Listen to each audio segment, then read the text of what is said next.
रहस्यमय मंदिरों के इस सफ़र में आपका स्वागत है।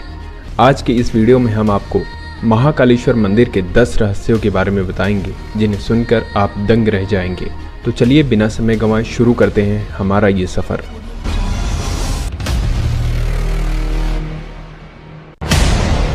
महाकाल नाम का रहस्य। आमतौर पर माना जाता है कि महाकाल का संबंध केवल मृत्यु से है, परंतु ये पूरा सच नहीं है। काल के दो अर्थ होते हैं, एक समय और दूसरा मृत्यु। काल को महाकाल इसलिए भी कहा जाता है क्योंकि प्राचीन समय में यहीं से पूर्ण विश्व का मानक समय निर्धारित होता था, इसलिए इस ज्योतिर्लिंग का नाम महाकालेश्वर रखा गया। दूसरा कारण भी काल से ही जुड़ा है। दरअसल महाकाल का शिवलिंग तब प्रकट हुआ जब महादेव को एक राक्षस दूषण का अंत करना था। भगवान शिव उस राक्षस का काल बनकर आए, जिनके बाद अवंती नगरी, जिसे अब उज्जैन के नाम से जाना जाता है, वहां के वासियों के आग्रह पर महाकाल वहीं उपस्थित हो गए। ये समय यानी काल के अंत तक यहीं रहेंगे, इसलिए भी इन्हें महाकाल कहा जाता है। क्यों यहाँ रात नहीं बिताता कोई राजा या मंत्री? उज्जैन का एक ही राजा है और वह है महाकाल बाबा। विक्रमादित्य के शासन के बाद यहाँ कोई भी राजा रात में नहीं रुक सकता। जिसने भी यह दुस्साहस किया वह संकटों से घिरकर मारा गया। पौराणिक कथा और सिंहासन बत्तीसी की कथा के अनुसार राजा भोज के काल से ही यहाँ कोई राजा नहीं रुक सकता है। वर्तमान में भी कोई राजा या मुख्यमंत्री या प्रधानमंत्री यहाँ रात में नहीं रुक सकता।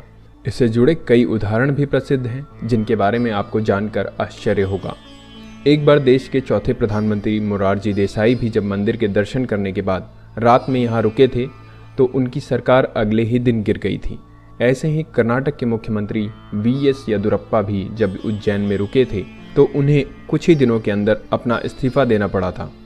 इस रहस्य को कुछ लोग संयोग मानते हैं तो कुछ लोगों के मुताबिक महाकाल भगवान ही इस शहर के राजा हैं और उनके अलावा कोई और राजा यहाँ नहीं रुक सकता। महाकाल की भस्म आरती का रहस्य। जितना प्राचीन भगवान महाकाल का मंदिर है, उतना ही रहस्य में यहाँ होने वाली भस्म आरती भी है। प्राचीन काल में राजा चंद्रसेन शिव के बहुत बड़े उपासक माने जाते थे। जब राजा रिपुदमन ने उज्जैन पर आक्रमण किया और राक्षस दूषण के जरिए वहाँ की प्रजा को प्रताड़ित किया, तब प्रजा ने मदद के लिए भगवान शिव से गुहार लगाई। प्रजा की गुहार भगवान शिव ने सुनी और स्वयं दुष्ट राक्षस का वध किया।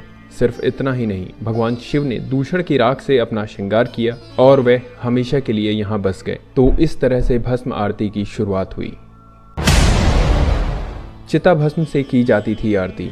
यहाँ पर भगवान शिव के शिवलिंग पर चिता की ताजी भस्म से आरती की जाती थी और इसी से उनका श्रृंगार भी होता था। एक कथित कथा के अनुसार प्राचीन काल में प्रतिदिन